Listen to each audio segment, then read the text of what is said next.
नमस्कार, ईटीवी भारत में आपका स्वागत है। हमारे साथ आज मौजूद हैं लोक सेवा आयोग के चेयरमैन श्री रामेश्वर सिंह जी। और ये भारतीय सेना में भी रहे हैं और भारतीय पुलिस सेवा में भी रहे हैं और विभिन्न क्षेत्रों का इनके पास विशाल अनुभव है। तो हम इनसे बातचीत करेंगे जो इन दिनों एक पत्र वायरल हो रहा है। सर, आपका स्वागत है। धन्यवाद। सर, एक चिट्ठी वायरल हो रही है जिसमें कुछ सवालिया निशान लगाए गए हैं आयोग की कार्यप्रणाली को लेकर। तो उसमें कितनी सच्चाई है और आप उस दिशा में उसके लिए उसके खिलाफ या जिन्होंने वो पत्र लिखा है क्या कार्रवाई करें सर? अ, पिछले कुछ दिनों से हमने भी दो दो एक समाचार पत्रों में इस पत्र के बारे में पढ़ा है।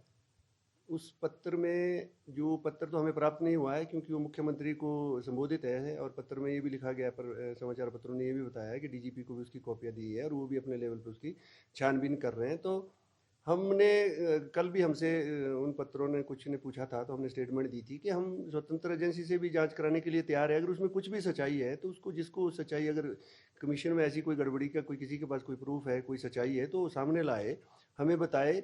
इसमें गुमनाम पत्र लिखने की ज़रूरत नहीं है। गुमनाम पत्र लिख पे कोई कार्रवाई करना संभव नहीं होता है क्योंकि उसमें ना तो किसी आदमी का पता होता है, ना उसको वेरीफाई किया जा सकता है किसी उससे। उसमें जो सरसरी तौर पे मैंने अखबार में 2 जो समाचार पत्र है, उस पे जो पत्र प्रकाशित किया था, उसको जो पढ़ने से उसमें जो प्राइमी फेसी ये लगा है भई, उसमें जो तथ्य दिए गए हैं, उसमें किसी प्रकार की सच्चाई मुझे नहीं लगी है। हालाँकि ये जो उसमें प्रकरण दिए गए हैं, मेरे यहाँ जॉइन करने से पहले के हैं, लेकिन कमीशन की छवि को इससे बहुत ज़्यादा नुकसान हुआ है क्योंकि आम लोगों की इस कमीशन में एक बहुत बड़ी आस्था है। ये एक संवैधानिक संस्था है और लोगों का इस पे बहुत विश्वास है, और इस तरह के मनगढ़ंत, बेबुनियाद, तथ्यहीन, बिना जिसको आपके पास कोई प्रूफ नहीं है, उस प्रकार के आरोप लगा के इसकी छवि को जो धूमिल करने की कोशिश की जा रही है, वो एक अच्छा मतलब सोच नहीं है। तो मेरा आम लोगों से भी या किसी के पास इस प्रकार की कोई भी सूचना हो भी इस आयोग में कोई गलत काम हुआ है या हो रहा है, तो मेरे तक लाएं, सरकार तक ले जाएं, लेकिन प्रमाण के साथ लाएं ताकि हम उसमें सुधार करने की कोशिश कर सकें। मुझे यहाँ आए हुए तकरीबन 9 महीने हुए हैं और मैंने इन 9 महीनों में यहाँ पर ट्रांसपेरेंसी लाने की पूरी कोशिश की है। हमने रूल ऑफ बिजनेस को बिल्कुल पूरा चेंज किया है, और आम जो व्यक्ति यहाँ अप्लाई करे, उसको किस तरह अप्लाई करना है, क्या हमारा प्रोसीजर रहेगा, और सारे का सारा हमने पब्लिक के डोमेन में डाल दिया है। हमने यहाँ तक भी किया है कि जो मार्क्स एक कैंडिडेट प्राप्त करेगा, पहले ये प्रथा थी कि वो मार्क्स बताते नहीं थे इस आयोग से, हम वो भी जैसे ही हमारे इंटरव्यू खत्म हो जाते हैं, हम उनके मार्क्स इंटरव्यू के और उसके सारे ऑनलाइन डाल रहे हैं उन कैंडिडेट्स के। हम उसको बिल्कुल पारदर्शिता लाने की कोशिश कर रहे हैं। तो अगर इस प्रकार की कोई भी घटना किसी के संज्ञान में है या उसके पास कोई प्रूफ है तो उसको सामने लाए। लेकिन जो आरोप इस पत्र में लगाए गए हैं, उसमें कई तो व्यक्तिगत आरोप है हमारे कर्मचारियों के ऊपर, जो उनके चरित्र का हनन कर रहे हैं, जो एक बहुत ही, मतलब जिसको आप बोल सकते हैं गलत चीज़ है, किसी के व्यक्तिगत चरित्र को हनन करना। और इस बारे में हमारे आयोग के कर्मचारियों का एक डेलीगेशन भी इकट्ठा होके, परसों जब ये अखबार में खबर आई थी और ये पत्र प्रकाशित हुआ, तो इकट्ठे हुए थे। उनमें बहुत रोष था और उनका निवेदन यही था कि इसकी पूरी छानबीन की जाए और इस समाचार पत्रों के खिलाफ या जिन्होंने भी ये लिखा है उनके खिलाफ कार्रवाई की जाए, क्योंकि ये पत्र तो गुमनाम है। और गुमनाम पत्र को एक समाचार पत्र ने अगर छापा है, तो या तो समाचार पत्र वाले हमें ये बताएं भी ये पत्र कहाँ से प्राप्त हुआ है, और इसके पीछे अगर उनके पास कोई प्रूफ है तो लाए, नहीं तो हम उन समाचार पत्रों के विरुद्ध के खिलाफ या जिन्होंने भी ये लिखा है उनके खिलाफ हमें जो भी लीगल कार्रवाई बनती है, वो आयोग भी जो भी निर्णय लिया है उसके हिसाब से हमें वो कार्रवाई करनी पड़ेगी। सर, चूंकि आप खुद भी एक आईपीएस ऑफिसर रहे हैं, सेना में भी रहे हैं और आपको इस तरह की गतिविधियों से अक्सर अपनी पुलिस सेवा के दौरान भी सामना करना पड़ता रहा होगा। तो आयोग में रहते हुए क्या सर आप स्वतंत्र रूप से भी कुछ छानबीन करने के वो करेंगे कि पुलिस ही इस मामले में वो उसको इन्वेस्टिगेट करे? नहीं, पुलिस ने, जैसे आप, मैंने स्टेटमेंट आपने पढ़ी होगी अखबार में, कार्यवाहक डीजीपी महोदया की उनकी स्टेटमेंट लगी है कि उनको पत्र प्राप्त हुआ है और वो अपने लेवल पे छानबीन कर रहे हैं। तो हम उनकी छानबीन को भी देख रहे हैं, और इंटरनली जो हमें अपने देखना भी, जो उन्होंने एलिगेशन लगाए हैं उसके बारे में हमारे रिकॉर्ड में कुछ है, उसको देख के हम अपने को भी सेटिस्फाई करने की कोशिश करेंगे भी इस प्रकार की कोई गलती है तो नहीं कहीं किसी लेवल पे, तो हम वो पक्का करेंगे। क्योंकि जैसे इसमें पिछले एक प्रकरण का हवाला भी एक अखबार ने दिया है कि पहले भी एक प्रकरण आया था कि कोई विद्यार्थी अनुपस्थित रहा और उसको उपस्थित करके पास दिखा दिया गया, तो उसकी भी आयोग ने पूरी छानबीन की थी। हमने उन व्यक्तियों को बुलाया था और उसका पूरा निष्कर्ष निकाला है, और उसमें कोई भी सच्चाई किसी प्रकार की नहीं पाई गई। तो हम अपने तौर पे भी इंटरनली वो करते हैं, चाहे ये गुमनाम है पत्र, लेकिन जो उसमें आरोप लगाएंगे उसको हम अपने लेवल पे भी देखने की कोशिश कर रहे हैं। सर, जैसे एक ये ऐसी संस्था है जिसके साथ हजारों युवाओं का भरोसा जुड़ा होता है और ये आजकल जैसे बेरोजगारी की जो समस्या है उसमें भी युवा जो है वो इस आस में रहते हैं कि कब नौकरी निकलेगी, कब हम वो करेंगे। तो आप एक इस संस्था के मुखिया होने के नाते युवाओं को कैसे आश्वस्त करेंगे कि आयोग की प्रणाली पूरी तरह से पारदर्शी है और उनको जो योग्य होगा वही आगे बढ़ेगा? किस तरह से आश्वस्त करेंगे? जो हम लोग इंटरव्यू ले रहे हैं या टेस्ट ले रहे हैं और वो ले रहे हैं, जो उसके रिजल्ट निकल रहे हैं, उसको अगर आम जनता और आप बच्चे देखें तो उससे भी वो पता लगा लेंगे भी किस प्रकार के बच्चे निकल रहे हैं।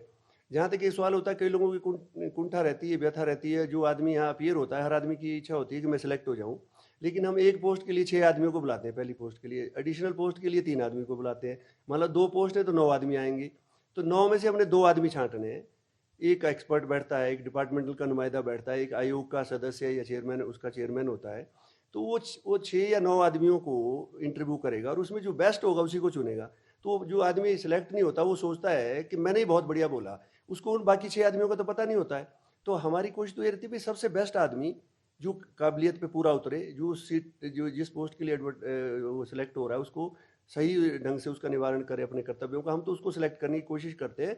और मैं 101% हर जो आम बच्चा है आज का, हमारे भी वैसे ही बच्चे हैं, उनको आश्वस्त करूंगा कि यहाँ किसी प्रकार का, अगर उनके मन में ये संदेह है कि यहाँ किसी प्रकार की सिफारिश चलेगी या किसी प्रकार का भेदभाव किया जाएगा, उससे बिल्कुल अपने मन से वहम निकाल दें और कोशिश ना करें कि यहाँ सिफारिश से काम चलेगा। हो सकता है कि अगर सिफारिश करें तो रिजेक्ट जरूर हो जाएंगे। ये वो अपने दिमाग में बच्चे पक्का बांध लें। जो सिस्टम में अगर इस प्रकार का कभी उनको संदेह रहा हो तो उस संदेह को बिल्कुल मन से निकाल ले।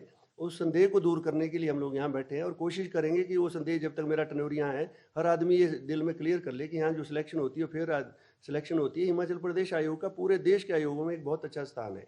आप बाकी आयोगों से तुलना करें, अभी लखनऊ में कॉन्फ्रेंस हुई थी, उसमें हमारे कामों को बड़ा अप्रिशिएट किया गया और हाँ, इस आयोग का बहुत अच्छा नाम रहा है आज तक भी, और आगे हम इसको और सुधारने की कोशिश कर रहे हैं। मेरी बच्चों से जो आगे आने वाले हैं उनसे ये है भी सोशल मीडिया पे जाके अनाप शनाप ना बोलें, पहले सिस्टम के बारे में जाने। हमारे रूल ऑफ बिजनेस हमने ऑनलाइन डाले हुए हैं, बिल्कुल ट्रांसपेरेंट सिस्टम है, उसमें पढ़ें भी क्या सिस्टम है, कौन बच्चा कैसे सिलेक्ट होगा, क्या उसका विधि रहेगी, वो सब कुछ उसमें डाला हुआ है। उसको पढ़ के अपने बयान दे, अपनी मन की कुंठा ना निकाले। और उनके मन में अगर कोई संदेह है तो मेरा कार्यालय हर समय खुला है, मुझसे जब मर्जी आके कोई भी यहाँ आके मिल सकता है। आए, अपने बारे में बताए, अपनी शंका जाहिर करे। अगर उसको कोई लगता है कोई गलती है, कोई निवारण करना है, तो हम उसके लिए हर टाइम उनके लिए उपलब्ध है। सर, अंतिम सवाल कि हमीरपुर में कर्मचारी चयन आयोग जो है वो भंग हो चुका है, तो क्लास 3 की भर्ती का जो है वो जिम्मा सरकार चाह रही है कि वो अब लोक सेवा आयोग को दिया जाए, तो इसके बारे में अब ताज़ा स्थिति क्या है सर? सरकार की तरफ से आयोग से पूछा गया था कि आप हमीरपुर आयोग का जो भर्तियां हैं वो किस प्रकार से लेना चाहेंगे। तो आयोग, क्योंकि संवैधानिक संस्था है, हम खुद यहाँ आयोग इंडिपेंडेंटली निर्णय लेता है, तो आयोग की बैठक में निर्णय लिया गया था कि हम जो नई भर्तियां हैं वो करने के लिए सरकार का पूरा साथ देंगे और उसको करेंगे। हमारे पास वर्तमान में स्टाफ की बहुत कमी है, तो हमने सरकार से अनुरोध किया था भी हमारे को एडिशनल स्टाफ ना दें, लेकिन जो हमारा स्टाफ वैकेंट है, पोस्ट है, उसको एटलीस्ट भर दे, ताकि हम जो भी आप जिम्मेवारी देना चाहें हम उसका निर्वाह कर सके। तो सरकार ने आश्वस्त किया है। और हमें अभी कुछ रिजल्ट बनाने के लिए भी सरकार ने, उनके जो रिजल्ट थे जो विजिलेंस एंगल से क्लियर थे, वो 7 पोस्ट कोड हमें दिए थे, उसमें से हमने 5 रिजल्ट निकाल दिए हैं। छठा रिजल्ट आज या कल में हम उसको प्रकाशित करने वाले हैं। उसके अलावा एक रिजल्ट है जो कुछ सरकार के लेवल पे, उसमें कुछ क्लेरिफिकेशन है, तो हमने भेज रखा है। तो हमने ऑलमोस्ट साथ के साथ क्लियर कर दिए हैं। और नई भर्तियां जो सरकार हमसे कराना चाहेगी हम उसको जरूर पूरा करेंगे। हम बच्चों के भविष्य से खिलवाड़ करने का किसी काम नहीं करेंगे। हम कम स्टाफ से भी जितना बेस्ट पॉसिबल हमारे से होगा, हम जब तक सरकार नया आयोग नहीं बनाती उसको करने की पूरी कोशिश करेंगे। धन्यवाद सर। तो ये थे लोक सेवा आयोग के चेयरमैन श्री रामेश्वर सिंह ठाकुर जी। इन्होंने स्पष्ट रूप से ये बताया है कि जो भी इस तरह के पत्र आते हैं, किसी को कोई शिकायत है तो आयोग में आकर वो बात कर सकता है, और आयोग जो है वो पूरी पारदर्शिता से काम कर रहा है। और इन्होंने युवाओं को भी भरोसा दिलाया है कि यहाँ पर पूरी पारदर्शिता से काम होता है और उनके योग्यता के हिसाब से ही चयन किया जाता है। ईटीवी भारत के लिए शिमला से रजनी शर्मा।